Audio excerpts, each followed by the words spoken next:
오늘 우리에게 주시는 하나님의 말씀은 로마서 8장 24절로 28절까지의 말씀입니다. 로마서 8장 24절로 28절까지의 말씀을 봉독하겠습니다. 우리가 소망으로 구원을 얻었음에 보이는 소망이 소망이 아니니 보는 것을 누가 바라리요. 만일 우리가 보지 못하는 것을 바라면 참음으로 기다릴지니라. 이와 같이 성령도 우리의 연약함을 도우시나니 우리는 마땅히 기도할 바를 알지 못하나 오직 성령이 말할 수 없는 탄식으로 우리를 위하여 친히 간구하시느니라.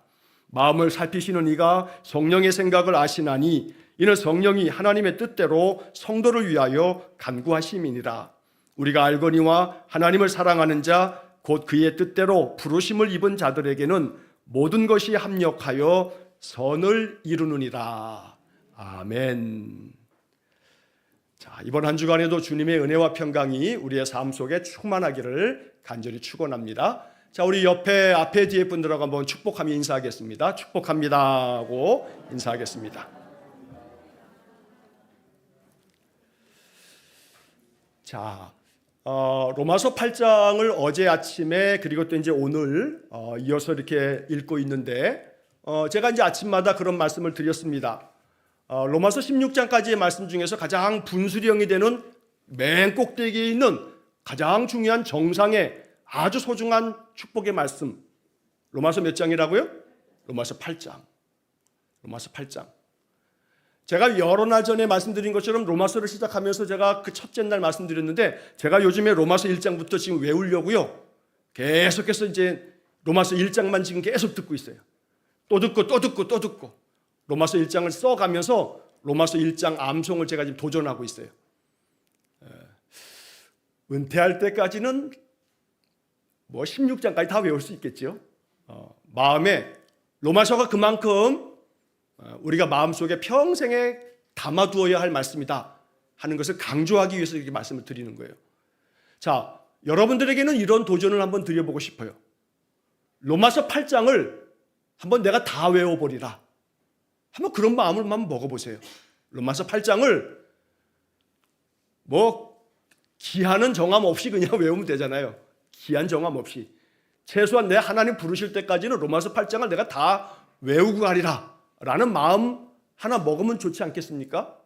왜 이런 말씀을 드리냐면 로마서 8장이 그만큼 우리의 신앙의 삶, 영적 삶에 힘이 되기 때문에, 능력이 되기 때문에. 로마서 8장은 이 한 장 길어요. 사실은 절수가 많아요. 그러니까 이게 뭐 한두 달 안에 될 수 있는 문제는 아니에요. 조급할 필요도 없고 누가 뭐 체근하는 것도 아니니까 내 마음속에 나 자신과의 약속이죠. 로마서 8장이 그만큼 중요하다는 말씀을 제가 재차 강조하는 겁니다. 자, 이 로마서 8장은 성령장이라고 하는 별칭도 있어요. 성경마다 이렇게 별명이 붙어있는 성경장이 있잖아요. 사랑장 그러면 고린도전서 13장, 믿음장 그러면 히브리서 11장, 위로장 그러면 고린도후서 1장 뭐 이러거든요.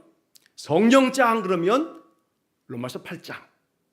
왜냐하면 우리에게 약속하신 성령은 우리 안에 생명의 성령의 법으로 우리를 충만케 하셔서 이 성령께서 우리에게 주시는 놀라운 축복이 아주 잘 약속되어져 있는 말씀이 로마서 8장입니다. 그래서 로마서 8장만을 계속 읽고 또 읽고 할 수는 있다면 그저 시간은 많이 걸릴지 몰라도 로마서 8장을 한번 다 외워버리시면 여러분들은 굉장한 능력을 경험하실 수 있을 겁니다. 성경 암송을 제가 그렇게 많이 강조하지 못하면서 지금 막 지나오고 있지만 사실은 성경 암송은 굉장한 능력이 있는 영적 도구거든요. 그래서 그 중에서 대표적으로 로마서 8장에 대한 그런 열정을 여러분 한번 가져보시도록 말씀을 드리는 겁니다. 자, 로마서 8장을 통해서 성령께서 우리에게 주시는 놀라운 축복의 말씀들이 쭉 이어지는데 오늘 본문의 말씀에서 이제 한정적으로 24절로 28절의 말씀을 살펴보는 것은 여기에 굉장히 중요한 복음이 있기 때문입니다. 자, 오늘 원래 우리가 매일 성경에서 묵상하는 것은 18절부터 30절까지 묵상인데 여러분 개인적으로 나머지 18절부터 30절까지의 나머지 부분도 한번 오늘 꼭 깊이 한번 읽어가시기를 바라고 자, 오늘은 24절부터 28절까지의 말씀을 좀 주목해 봅니다. 자, 24절을 한번 보겠습니다. 24절 보시게 되면 우리가 소망으로 구원을 얻었음에 보이는 소망이 소망이 아니니 보는 것을 누가 바라리요. 만일 우리가 보지 못하는 것을 바라면 참음으로 기다릴지니라. 이게 성령을 우리에게 부어주심으로 성령이 우리에게 주시는 아주 놀라운 축복 중에 하나입니다. 자, 우리가 소망으로 구원을 얻었음에 라고 하는 것은 이게 번역상에 조금 한계이고 좀 불편함인데, 소망으로 구원을 얻었음에 그러면 마치 소망으로 인해서 우리가 구원을 얻는구나, 소망을 가지고 있기 때문에 구원을 받는 모양이다, 이렇게 읽히는 번역이에요. 이게 사실은 이게 번역을 나중에는 아마 고칠 거예요, 이 부분을. 자, 우리가 소망으로 구원을 얻었으면은 소망을 가지고 있기 때문에 소망으로 인해서 구원받는 게 아니고 우리는 예수 이름으로 구원을 받았어요. 예수 믿음으로 구원받는다 이 말이에요. 예수 믿는다 함은 예수님이 하나님의 아들 되심과 하나님께서 그 아들 독생자를 이 땅에 보내셔서 우리가 죽어야 할 우리의 죄와 형벌을, 모든 허물을 대신 죄값을 치르시고 예수님 십자가에 대신 돌아가셨단 말이에요. 우리의 죄값을 대신 치르셨어요. 바로 그 예수님의 대속의 죽음, 나의 죄값을 대신 치르신 그 죽음을 인정하고 받아들이는 거예요. 내가 예수님의 십자가의 은혜로 내가 구원함을 얻는다. 믿음으로 말미암아 영접하는 자, 곧 그 아들, 그 예수 그리스도의 이름을 믿는 자들은 하나님의 자녀가 되는 권세를 얻는단 말이에요. 자, 그래서 우리는 구원 얻은 자예요. 예수를 믿으니까. 그런데 간혹 이제 우리 예수 믿는 사람들 마음속에는 꼭 구원파가 아니더라도 구원받은 확신이 있습니까? 물어보면 긴가민가 한데요. 오늘 밤 하나님이 당신의 생명을 부르셔도 천국 갈 확신이 있습니까?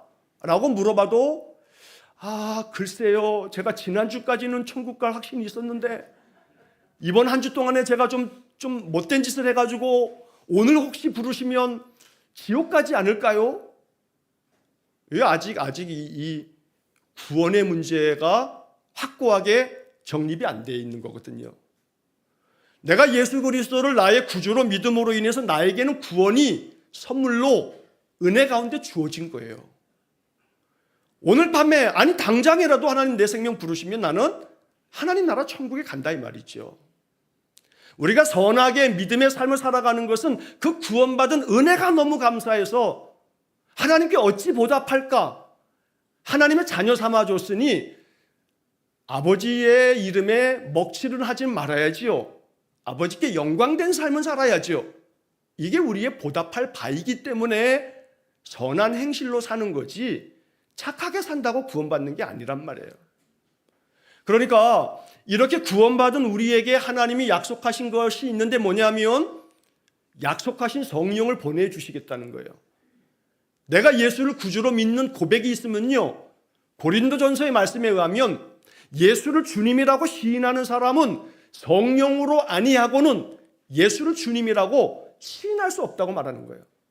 예수님 나의 구주가 되십니다. 예수님 나를 구원하신 주님이십니다. 라고 믿는 사람들의 그 심령 안에는 뭐가 있다는 거예요? 성령 하나님이 계시다는 거예요. 성령님 계시는 거예요. 문제는 뭐냐 하면 내가 자꾸 말씀에 거스르며 순종치 않음으로 인해서 내 안에 성령이 계시는데 자꾸 성령을 소외시키는 거예요. 소외시키는 거예요. 내 마음에 계시긴 계신데 자꾸 내 마음 속에서 저 건넌방에 가 계세요. 저 뒷방에나 좀 가 계세요. 나오시지 마세요. 하고서 내 마음속에 있는 저 구석진 방에다가 성령님을 갖다 그냥 거기다 계시라고 딱 해놓고서 내 마음대로 살아. 그냥 내가 안방 차지하고 내가 그냥 거실에서 내 마음대로 다 살아. 성령님은 저 구석진 방에 그냥 가만히 계시라고 그냥 밀어놓고 말이죠. 이 말이 뭐예요? 성령 충만함이 없는 거예요. 성령이 내 안에, 내 삶에, 내 마음의 안방에 성령님 오셔서 나와 교제하시고 내게 말씀해 주시고 언제나 내 안에 계신 성령님과 함께하면 누리는 축복이 있거든요. 근데 성령이 계시긴 계시지만 저 구석진 방에다가 그냥 이렇게 마치 가둬두듯이 성령님 저쪽에 그냥 가 계세요 라고 하고 지 마음대로 살아가는 삶이 가끔 우리들의 삶이라 이 말이에요. 우리들의 삶. 내 고집대로, 그냥 내 경험대로. 아이, 주님 없어도 돼요. 성령님 그냥 가만히 계세요. 그냥 내가 다 할 수 있어요. 그렇게 살아가는 삶을 살 때 우리 누릴 수가 없어요. 이 로마서 8장을. 로마서 8장은 축복의 장입니다. 이 로마서 8장의 이 약속이 우리에게 정말로 놀라운 축복으로 다가오기를 간절히 축원합니다. 자, 그 하나가 8장에 많이 담겨 있는데 오늘 본문의 24절에서는 그 구원받은 자에게 부어지는 그 성령이 주시는 축복 중에 하나는 뭐냐면 뭘 갖게 되냐면 소망을 갖게 되는 거예요. 소망을. 자, 이 소망이라고 하는 말은 우리에게 익숙합니다만 동시에 익숙한 만큼 이걸 누리고 있는가, 사용하고 있는가, 그건 아닐 때가 많아요. 가지고 있는 것하고 사용하는 것하고는 달라요. 그죠? 내 손에 돈을 쥐고 있어도 배고파 죽겠네. 이거 어리석은 사람이에요. 내 손에 돈을 쥐고 있으면 배고파 죽겠네 할 게 아니라 어떻게 해야 돼요? 식당 들어가 사 먹어야죠. 지 먹고 싶은 거. 그러니까 가지고 있는 게 문제가 아니고 사용할 줄 아는 게 이게 지혜요. 이게 믿음이란 말이에요. 소망도 마찬가지예요. 소망을 가지고 있는 것 같아도 소망을 사용하지 못하면 그러면 그건 소용없는 거거든요. 여러분, 소망에 대한 이야기를 하면서 바울은 오늘 본문에서 뭘 얘기하냐면 이런 얘기를 하고 있어요. 보이는 소망이 소망이 아니다. 보는 것을 누가 바라겠느냐. 여러분, 뻔하게 보이는 것을 희망합니까? 그걸 희망한다 그래요? 그걸 희망하는 게 아니잖아요. 뻔하게 정해져 있는 거, 며칠 지나면 딱 확정되어서 내가 이렇게 얻을 수 있는 거, 이거는 희망사항이 아니에요. 소망의 대상이 아니란 말이에요. 왜? 정해져 있으니까. 그러나 보이지 않는 것을 바라는 게 성경이 말하는 소망이라 이 말이에요. 사실 인생의 삶이 왜 자꾸 마음이 답답하고 괴롭고 또 마음에 염려와 불안이 쌓이냐면 보이지 않는 그 영역이 두렵기 때문이에요. 보이지 않는 영역이 두렵기 때문에. 자, 물질의 문제도 괴로움이 많죠, 물론. 그런데 그 괴로움 중에는 뭐냐면 내가 이렇게 물질이 부족하여 없으니 보이지 않는 그 앞으로 10년 뒤, 20년 뒤 내 노년의 삶에 어떻게 될까 하는 불안이 찾아오니까 내가 지금 가지고 있는 게 요거밖에 없는데 우리 아이들을 어떻게 대학도 보내고 또 앞으로 또 얘네들을 어떻게 건사할까? 보이지 않는 부분 때문에 염려가 생기는 거거든요. 보이지 않는 부분 때문에. 그런데 성경이 말하고 있는 소망이라고 하는 거, 성령이 충만할 때 성령이 우리에게 주시는 그 축복된 약속 중에 하나의 소망, 이 소망은 뭐냐면 볼 수 있는 것을 바라는 건 그 소망 아니다. 보이지 않는 것을 바랄 줄 아는 게 이게 소망이다. 성령은 우리에게 그런 소망을 준다 하고 말씀하는 겁니다. 보이지 않는 것에 대한 소망을 주시는 겁니다. 자, 이 보이지 않는 것이라고 하는 것의 첫째는 물론 영원한 하나님 나라이기도 해요. 근데 하나님 나라뿐만 아니에요. 우리가 사는 삶도 마찬가지예요. 내 인생의 모든 삶에 하나님이 이 땅에서 내 생명을 부르시는 그날까지 나의 삶에는 뭐가 있냐면 소망이 있습니다. 그 소망은 하나님 늘 나와 함께 계셔서 나를 지금까지도 인도해 가신 것처럼 앞으로도 이 땅에서 내 육신을 거두실 때까지 하나님 나와 함께 계셔서 나를 지키실 것이다 라고 하는 그런 마음의 소망이 충만해지는 거예요. 자, 우리 교우님들 많은 분들이 이제 인생의 후반전들은 다 넘으신 분들이 많아요. 뭐 요즘에 인생 100세 시대라고 하는데 50 넘으면 후반전인데 생각해 보세요. 지난 전반전 50 이전의 삶도 지금까지 반평생 이상을 갖다가 하나님이 인도해 오셨단 말이에요. 어떻게든지 간에. 이렇게 좀 살고 있잖아요. 잠잘 때 없어요? 내 집은 아니라도 잠잘 땐 있잖아요. 뭐 헐벗었어요? 보니까 오늘 뭐 패션 모델 같아요. 다 이쁘게 입으셨어요. 먹을 게 없어서 지난 일주일 동안에 쫄쫄이 굶었어요? 그것도 아니에요. 여러분들은 그렇게 따진다면 지구별에 있는 79억, 80억에 가까운 인구 중에 상위 적어도 15%, 10% 이상 안에 들어가는 부요한 자예요. 하나님이 지금까지도 내 인생의 삶에 100년 인생에 50년 넘도록, 아니 어쩌면 후반전도 한참 후반전의 인생의 삶 속에도 여기까지 도와주셨다 이 말이에요. 앞으로 내 인생의 삶 보이지 않아도 보이지 않는 것을 바라는 게 뭐다? 소망이다, 소망이다. 이걸 누가 주신다? 성령님이 주신다 이 말이죠. 성령님이 주셔요. 내 마음의 방 저 구석진 데 있는 분 말고 그분을 내 마음 중심에 모셔서 내 안방에 나와 함께 거하시도록 하면 성령님이 내 마음속에 그런 소망을 충만하게 부어주세요. 그래서 보이지 않는 것, 바랄 수 없는 것도 충분히 내가 바랄 수 있도록 만들어주신단 말이에요. 자, 그렇게 될 때, 자, 25절에 만일 우리가 보지 못하는 것을 바라면 참음으로 기다릴지니라. 자, 이 말씀을 이렇게 해석하면 좋겠어요.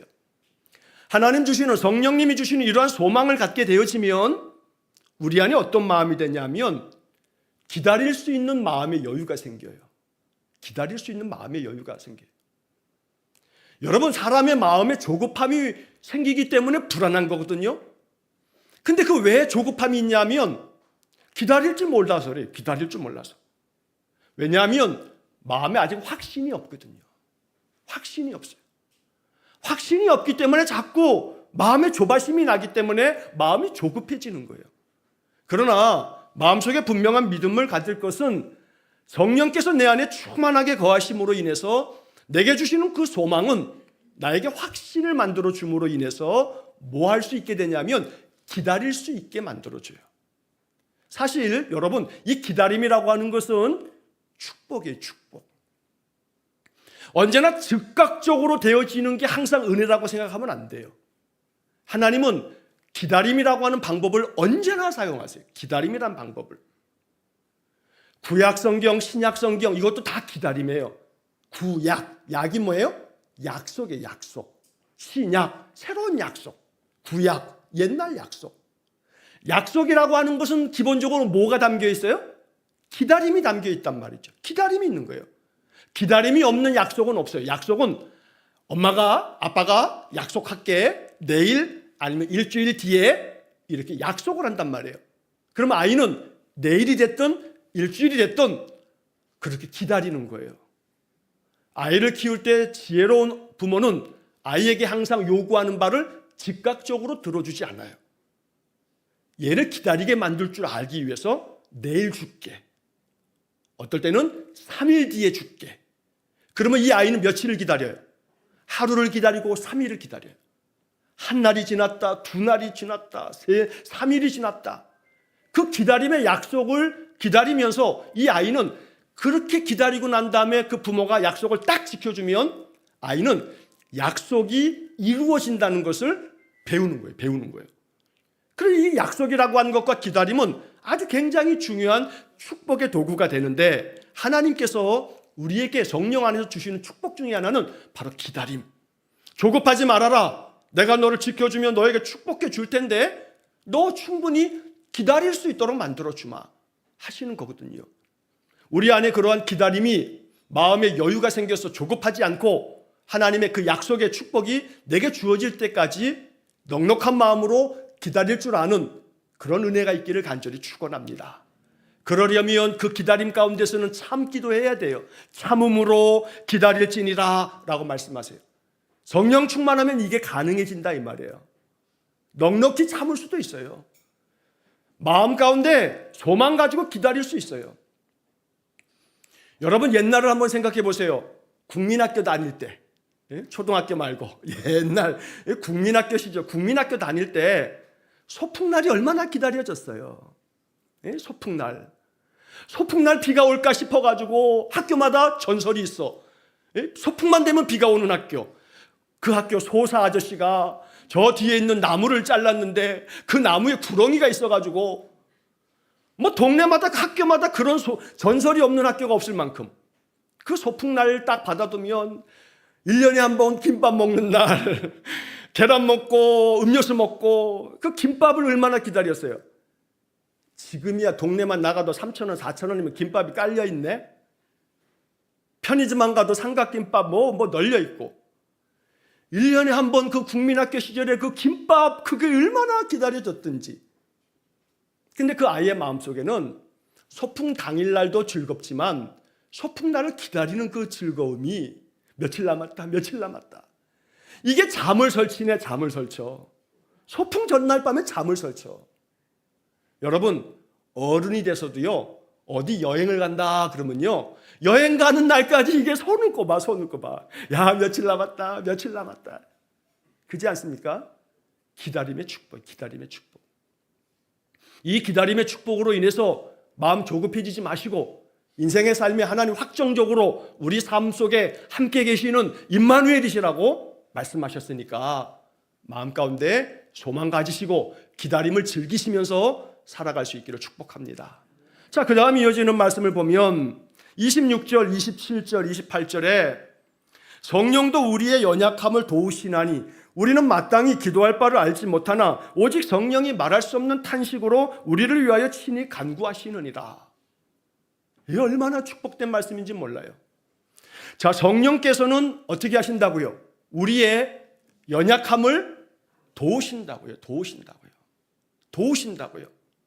성령님은 우리를 도와주시는 분이세요. 여러분 이걸 진심 어린 마음으로 믿으셔야 되고 경험하셔야 돼요. 성령님이 도와주셨다. 하나님은 우리를 도우시는 분이에요. 내가 산을 향하여 눈을 들리라. 나의 도움이 어디서 올꼬?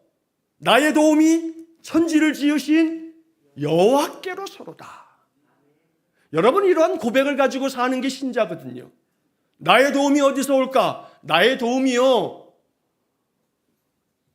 요즘은 뭐 애들이 부모에게서 온다 그러잖아요. 이게 헬리콥터 부모들이 있어가지고 군대 가도 헬리콥터 부모는 이 자대 배치 받은 그 아들의 그 군대 그 자대 배치 그 자대 배치 받은 그 부대 앞에다가 전세방을 얻는다네.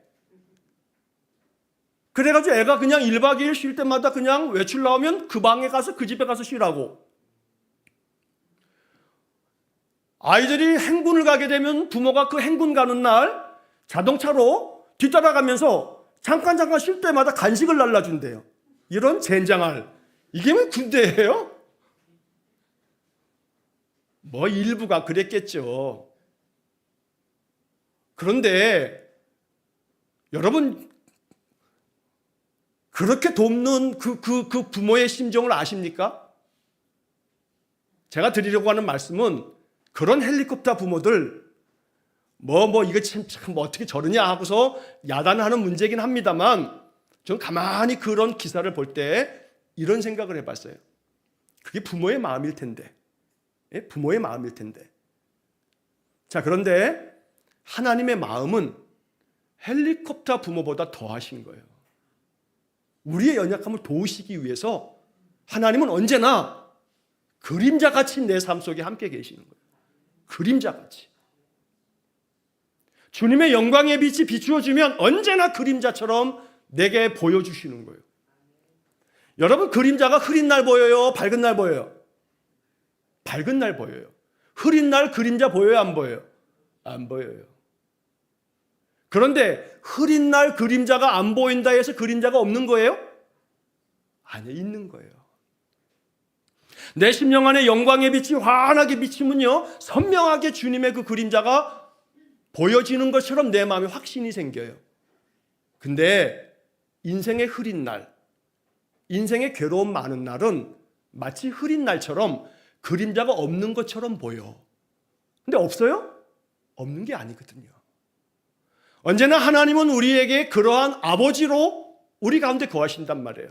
그래서 오늘 성경의 이 말씀 속에서 우리가 발견하는 것은 성령께서도 우리의 연약함을 도우시는데 그렇게 도우신단 말이에요. 그렇게. 이걸 믿으셔야 돼요. 에이 믿든지 말든지 그 내 자유지 그 목사님이 왜 자꾸 그래요? 이게 소위 말해서 어려운 말로 하면 이게 포스트 모더니즘이라고 그러는 거예요. 하나님의 절대적 진리 자체를 다 상대화시키는 거야 그냥. 그건 목사님 생각이고요. 그 목사님 강요하지 마세요. 그냥 내가 선택할 테니까. 그게 요즘 이 시대 사조인 거예요. 이 세상 사람들의 마음인 거예요. 진리는 변함이 없는 거예요. 이건 절대적인 거예요. 이걸 자꾸 상대화시키려고 하는 그런 마음을 가지면 안 돼요. 성령이 우리 가운데 임하시면 우리 안에 우리의 연약함을 도우시는 그 하나님이 우리의 마음 가운데 확신을 주신단 말이에요. 확신을 주세요. 뭘 도우신다고 하냐면 우리의 연약함을 도우신단 말이에요. 나는 연약함이 없어요. 그러면 손 들어보세요 한번. 나는 연약함이 없어요. 난 천하장사예요. 난 죽을 때까지 천하장사일 거예요. 그런 분 계세요? 그런 분 한 분도 안 계세요. 70억, 80억 이 지구상에 있는 모든 인간 중에 그럴 사람 단 1도 없어요. 1도 없어. 우리 안에 다 연약함이 있어요. 연약할 땐 뭐가 필요하다는 거예요? 도움이 필요하다는 거예요. 아파요? 그럼 뭐가 필요하다는 거예요? 의사가 필요하다는 거예요. 우리의 연약함이 있어요? 뭐가 필요해요? 도울 분이 필요하다는 거예요. 도울 분이 필요하다. 근데 마음에 이 고집센 마음이 얼마나 이 고집세고 완고한지, 아유, 난 도움 필요 없어. 내가 왜 내 힘으로 사는 거지? 하고 그렇게 고집 부리는 인생이 있단 말이에요. 이번 한 주간 내 힘으로 살려 하지 말고 돕겠다 하시니 항상 도와주십시오, 하나님. 오늘도 날 도와주십시오. 나의 연약함을 도와주십시오. 라고 기도하면서 살아가는 거죠. 이게 성령 충만한 사람의 삶의 모습인 것이거든요. 자, 그래서 우리의 연약함을 도우신다 이 말씀을 말해요. 자, 예레미야 31장 25절의 말씀에 보면 예레미야가 하나님께로부터 받은 말씀 중에 이런 이야기를 해요. 내가 그 피곤한 심령을 상쾌하게 하며 모든 연약한 심령을 만족하게 하였습니다 하는 하나님의 말씀을 예레미야가 듣는 거예요. 이 말씀이 너무너무 귀하고 아름다워요. 내가 그 피곤한 심령을 상쾌하게 한다. 우리의 삶이 피곤한 인생을 살아가요. 오죽하면 어떤 사람은 책 제목을 피로사회라고 적었을까? 이 사회가, 이 세상이 너무나 피로한 사회야. 자, 이렇게 피곤한 인생의 삶에 그 피곤한 심령을 상쾌하게 하고 연약한 심령을 만족하게 해주신다고 말씀하고 계시는 겁니다. 우리에게 이러한 은혜가 있기를 간절히 축원합니다. 인생의 괴로움 많지만, 고단함 많지만, 그러나 우리의 연약함을 도우시는 성령이 우리를 친히 도우셔서 심지어 우리가 너무나 힘이 들고 괴로우면 기도도 안 나오죠. 믿음 생활이고 뭐고 다 때려치우고 싶어요. 뭐 교회고 나발이고 뭐 교회 가면 떡 나와? 뭐 이런 마음이 거칠게 우리의 마음속에 들 때도 있어요. 고난이 겹겹이 쌓이면 더 그렇죠.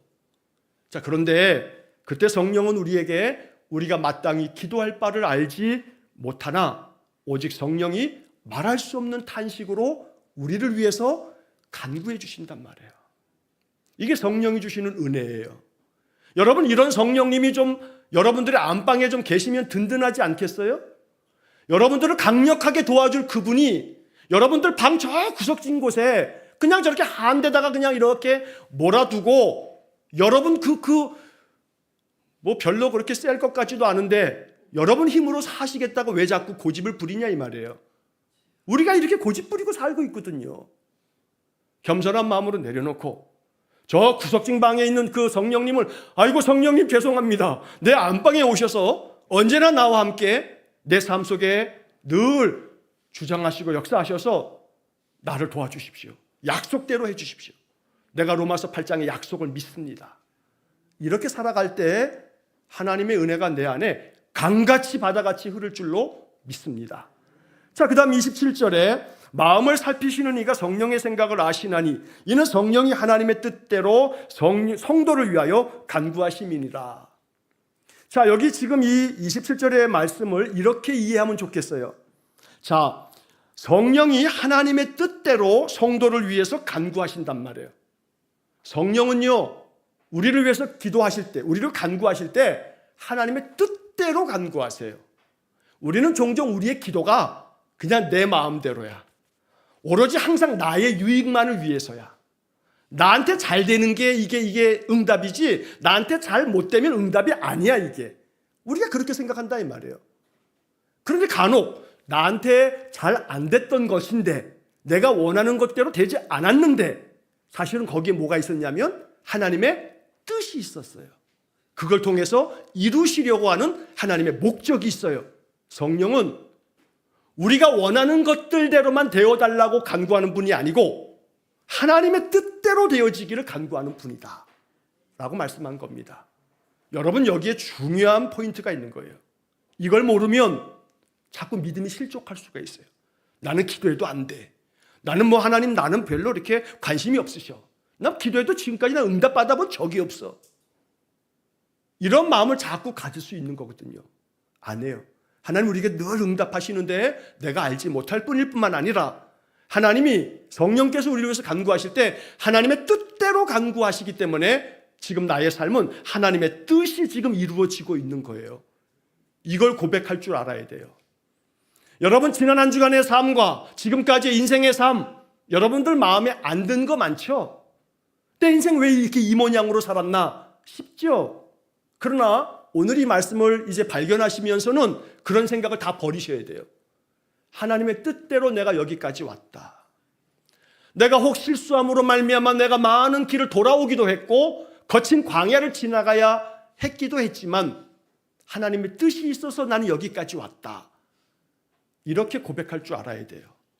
그리고 앞으로의 삶에도 항상 기도할 때마다 내 삶 속에 하나님의 뜻이 이루어지기를 원합니다 하며 기도하면, 그러면서 하나님 말씀 앞에 늘 순종하면 우리의 삶에 평강이 있을 줄로 분명히 믿습니다. 마지막 28절 너무나 유명한 말씀이죠. 우리가 알거니와 하나님을 사랑하는 자 곧 그의 뜻대로 부르심을 입은 자들에게는 모든 것이 합력하여 선을 이루느니라. 이거 알아야 되는 거예요. 우리가 알거니와, 알아야 될 거는 관심 없어서 다 모르고, 몰라도 될 거는 얼마나 구석구석 다 아는지 몰라. 여러분, 세상 것들에 대해서 그렇게 여러분들이 굳이 다 알지 않으셔도 돼요. 여러분들이 뉴스 리포터 아니잖아요. 그래서 모든 세상 것들 다 알아야만 되는 거 아니거든요. 몰라도 될 거는 모르는 게 약이에요. 근데 알아야 될 것은 반드시 알아야 돼요. 우리가 알거니와, 이 말은요, 저는 이렇게 해석해요. 우리가 반드시 알아야 될 것이 있으니 이것이다. 하나님을 사랑하는 자, 곧 그의 뜻대로 부르심을 입은 자들에게는, 누구예요 이 사람이? 그 사람이 누구예요? 에? 누구냐고요? 너 말고 나. 하나님을 사랑하는 자 이 있습니다. 나는 하나님 안 사랑합니다. 이런 분 계세요? 하나님을 사랑하는 자, 그의 뜻대로 부르심을 입은 자들에게는, 하나님의 뜻대로 우리가 부르심을 입었어요. 그래서 이렇게 2023년 6월 11일 일산흥강교회 예배당에 앉아서 예배드리고 있는 거예요. 여러분들이 부르심을 입은 자들에게는 모든 것이, 여기 중요한 게 모든 것이에요. 모든 것. 내가 원하는 것만이 아니고요, 모든 것. 더러는 이것이 나에게 고난이 될 때도 있고요, 나에게 많은 스트레스가 될 때도 있어요. 그런데 이런 모든 것들이 서로 합력을 하는 거예요. 합력을 해. 서로 합력을 해가지고 얘네들이 결국에 가서 마지막 목적은 선을 이룬다 이 말이에요. 선을 이루어서 마지막 결론은 어떻게 됐다? 해피엔딩. 예수 믿는 사람들의 인생은 해피엔딩인 줄로 믿습니다. 왜? 우리의 마지막은 어디이기 때문에? 하나님 나라 천국이니까. 우리는 해피엔딩이에요. 모든 인생의 삶에서 합력하여 선이 되어지도록 하나님 만들어 주셔요. 지금은 해석되지 못하는 부분이 있어요. 그때 그 사건, 그때 그 문제, 그때 그 어려움, 도무지 나는 해석이 안 돼. 그럴 수 있어요. 하나님 어찌 그랬는지 그럴 수 있다 이 말이에요. 제가 오늘 아침에 참 짠한 이야기를 하나 들었어요. 이건 좀 함께 이야기 나누고 싶어요. 우리 민집사님한테 들은 이야기예요.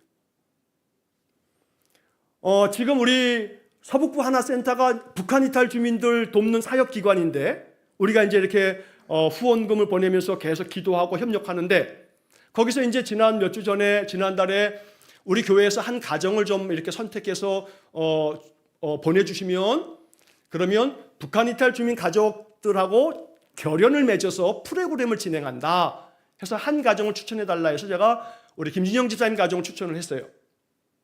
자, 그래서 북한 이탈 주민 가정들하고 이렇게 만나서 이제 한 달에 한 번씩 프로그램을 진행해요.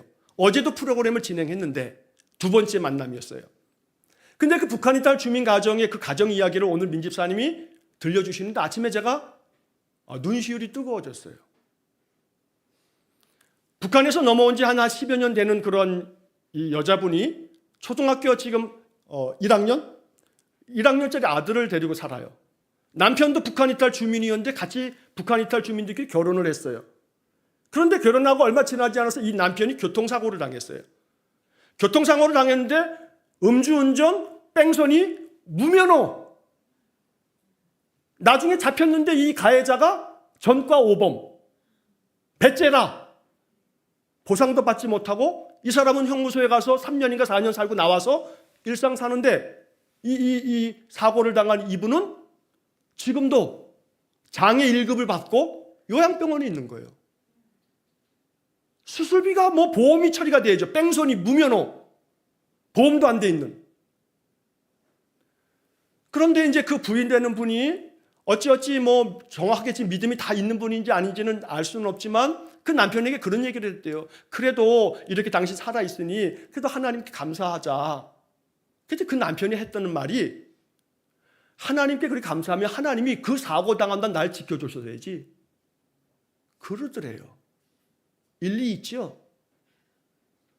지금까지 하나님 은혜로 우리가 이렇게 살고 있으면 그 하나님 사고 나는 그날 나를 도와주셨어야지 하고 남편이 그러더래요.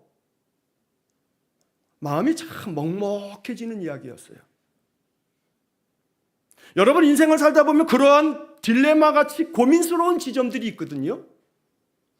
과연 하나님이 정말 날 도우시는가?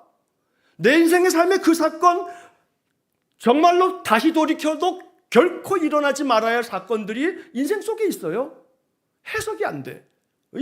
하나님은 뭐야 하나님? 하나님 있기나 있어?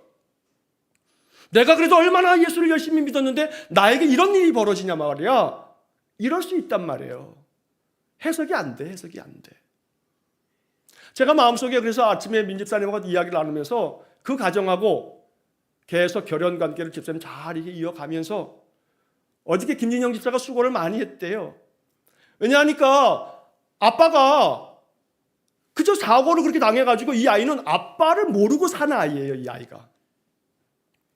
그래가지고 이제 어저께 결연이 돼가지고 이렇게 프로그램 진행하면서 김 집사님한테 그냥 마치 그냥 어른 남자는 이게 익숙하지 않은 거죠. 그래서 제가 아침에 그런 생각이 들었어요. 어쨌든 우리가 세상 모든 걸 다 해결해 줄 수는 없지만 우리 작은 교회가 우리랑 끈이 연결되어 있는 사람들은 섬기자 하는 마음이 드는 거죠. 그래서 제가 오늘 아침에 김진영 집사님께도 그런 부탁을 드려요. 집사님 삼촌 노릇 잘 앞으로도 해 주시오. 제가 다율이한테 다율아 너 그 아이 동생처럼 그렇게 여기면 좋겠다. 우리 교회는 필요할 때마다 필요하면 우리가 작은 것이라도 함께 도우면서 좋은 이웃이 그래도 있습니다 했으면 좋겠다 이 말이죠. 인생의 삶에서 도무지 납득할 수 없는 그런 지점들이 있는데 믿어야 할 것은 하나님은 이 모든 것들이 합력하여 선이 되어지도록 만드시는 분이에요. 지금은 이해가 안 되지만 하나님 나라에 가면 다 알게 돼요. 다 알게 돼. 내가 그토록 하나님 원망했던 그 모든 일들도 다 이해가 돼. 다 이해가 돼. 이걸 믿는 사람이 믿음의 사람이에요. 이걸 믿는 사람이 믿음의 사람이에요. 저는 마음속에 그 얘기를 듣고 아침에 잠깐이지만 기도했어요. 그 가정 안에